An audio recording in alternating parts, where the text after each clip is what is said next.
This is Democracy Now!, democracynow.org, The War and Peace Report. I'm Amy Goodman. And I'm Juan Gonzalez. Welcome to all of our listeners and viewers around the country and around the world.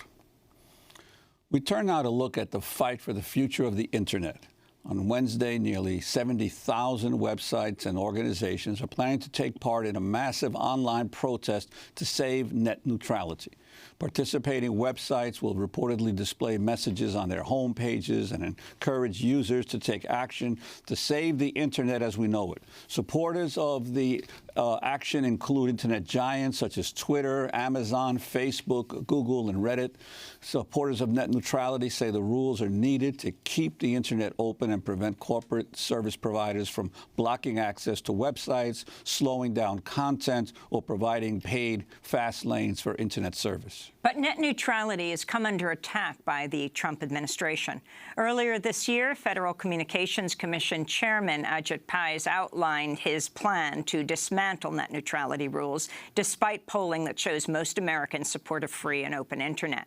The FCC has already received a record 5.6 million comments on net neutrality. For more, we're joined by two guests in Washington, D.C. Michael Copps is with us, who served as FCC Commissioner from 2001 to 2012. He's currently Special Advisor on Media and Democracy Reform at Common Cause. And joining us from Boston, Massachusetts is Evan Greer, the Campaign Director of Fight for the Future. She's helping organize Wednesday's Day of Action to save net neutrality. Evan, let's begin with you. Talk about this nationwide action tomorrow on Wednesday, what it's all about, what specifically you're targeting. So this is a moment for everyone, whether you're an ordinary internet user with a few hundred Instagram fans or a major website with hundreds of thousands of daily visitors, to harness the power of the web to defend this profoundly democratizing technology that's given more of us a voice than ever before. We need to stop companies like Comcast and Verizon from being able to control what we can see and do online, and protect this platform for freedom of expression and social change. And Commissioner Copps, could you go over for our listeners and viewers the importance of this Title II decision that the new chairman of the FCC is seeking to overturn?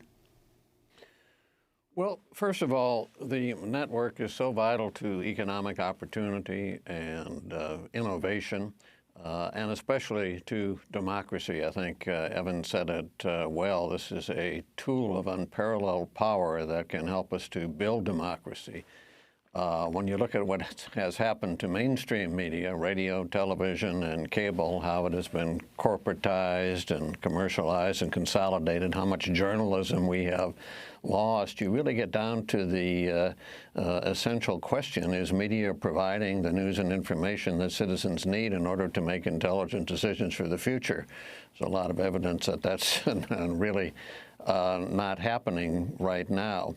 Net neutrality, however, is a free speech issue, and at its center is the ability of Americans to go where they want on the Internet, to access the content that they want, and to be treated like everybody else is treated. So you don't have Comcast and AT&T and Verizon acting as gatekeepers and having the power to slow down sites that they don't like, or to block, or to throttle, or to give fast lanes to a few while the rest of us struggle along on slow lanes. To be a fully participating citizen in 21st century America, you have to have access to high-speed, affordable broadband.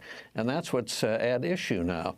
This issue has been to the federal courts 3 times now in the last 10 years, and 3 times the court has said, if you want to protect net neutrality, the only enforceable way to do it is through the rules that were passed in 2015 by the Tom Wheeler led Federal Communications Commission. There's no other way to do it. So for Chairman Pai to come now and say, well, I'm going to figure out some other way to do this that's not Title II, it just means that he's trying to get rid of net neutrality, just like they're trying to get rid of privacy, just like they're trying to get rid of subsidized broadband for the poor in America. It's really full speed in reverse.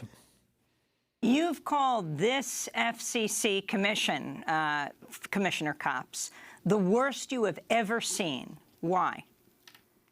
Well, because, you know, we've been building for the last 5 or 6 years and doing good things on communications, on E-rate, the program for schools and libraries, to expand that, to expand Lifeline so all Americans could enjoy it no matter what their economic status, to spread broadband around the country and hard to reach inner cities and rural America. And now we're doing away with all of that. And there's no question in my mind that a communications so important as broadband has to have some public interest oversight. It has to be used for the benefit of the people, and it cannot be turned over wholesale to a few ISPs. You know, for a long time, people in the early stages of the Internet thought, well, you don't have to worry about the Internet because it's so open, it's so dynamic, it's immune from the laws of consolidation and all this stuff. Power's at the edges, and it didn't take too many years for us to figure out that that's not the direction it was going. It was going down the same road as radio and television and cable. And we cannot let that happen to this most powerful tool, technology tool in all of history to help us expand democracy, to build a society where democracy is paved with those broadband bricks mentioned at the outset of the show. I want to turn to FCC Chair Ajit Pai speaking earlier this year about the future of Internet regulation. This is what he said. The economics are simple here. The more heavily you regulate something, the less of it you're going to get. And when you talk about less infrastructure investment, many people's eyes glaze over. But I think it's important to explain in plain terms what the consequences are. Reduced investment means fewer Americans will have high-speed internet access. It means fewer Americans will have jobs. And it means less competition for American consumers. So, what happened after the FCC imposed Title II? Sure enough, infrastructure investment declined.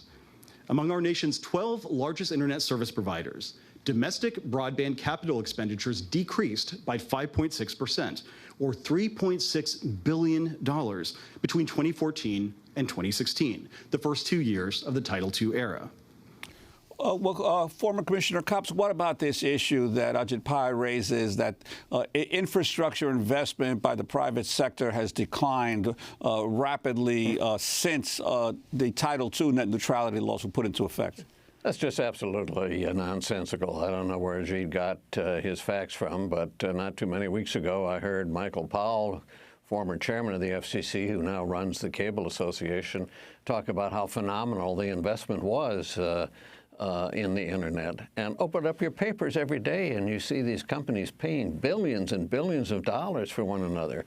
And the bazaar is really open at the FCC now because everybody knows this FCC is going to approve more and more mergers, more and more acquisitions and transactions, leading to further commercialization and consolidation. So it's a huge threat, and most of the studies are telling us that investment is more than holding its own. I mean, this is one of the most dynamic sectors in the economy. So I think that's a case of fear-mongering tied to ideology and tied to the special interests. I wanted to turn to comedian John Oliver. Earlier this year, he dedicated nearly 20 minutes of his HBO program to explaining that net neutrality is under threat. He directed much of his criticism to FCC Chair Ajit Pai.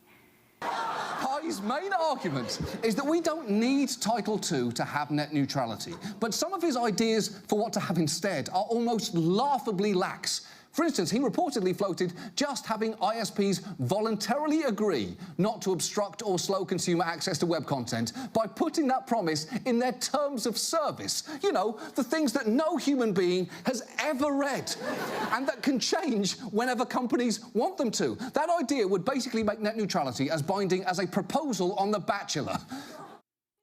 John Oliver ended his show by calling on his viewers to write to the FCC, just as he did after a similar segment in 2014. Once again, the enormous response broke the Commission's website, which goes to the issue of activism, which is why we go back to Evan Greer. Specifically tomorrow, what are you going to be doing? So tomorrow is a day again, where everyone can come together. So on many of your favorite websites, from Amazon, Netflix, Kickstarter, Etsy, OkCupid, you're going to be seeing prominent messages that will direct people to a place where they can easily take action. We have a site, battleforthenet.com, where anyone can easily submit a comment to the FCC and contact their member of Congress at the same time. That second part is really important because, as Commissioner Kopp said, this FCC commissioner, Ajit Pai, has made it very clear that he's not listening to the public. He's only listening to the cable companies that he used to work for, and he intends to give them exactly what they want, which is the power to pick and choose what we can all see and do on the internet. But the thing is, the FCC answers to Congress, and our members of Congress are supposed to answer to us. The polling shows that voters from across the political spectrum, Democrats, independents, Republicans, doesn't matter, overwhelmingly agree we don't want our cable companies to be able to censor us, charge us extra fees, or essentially be the editors-in-chief of the internet. So this is why it's so important that people use these tools, speak out, show up at their member of Congress's offices, and make this an issue that they know they will be burned by if they burn their constituents. These members of Congress are already reeling from the backlash to their attack on our internet privacy rules just a few months ago, and they're particularly sensitive to this right now. So this is an incredibly important moment for everyone to be speaking out. There's lots of tools at battleforthenet.com where anyone, whether, again, you're an internet user that's just posting on social media, you run a website, you have a small business, there's lots of ways to get involved, and we can't sit back and expect big companies to save us, because in the end, this is really about all the weird, interesting, small, alternative things that make up the beautiful fabric of the internet, whether it's chess.com, the largest chess service online, or online gaming forums, or communities where people find alternative news. This is our free speech fight of our generation. Net neutrality is the First Amendment of the internet, and we intend to fight to defend it. Evan Greer, we want to thank you for being with us, campaign director of Fight for the Future, and we'll cover what happens tomorrow in the day of action to save net neutrality. And FCC Commissioner Michael Kopp, former commissioner, we'd like to ask you to stay with us as we address other issues around your former time at the FCC and the current FCC Commission. This is Democracy Now! We'll be back in a minute.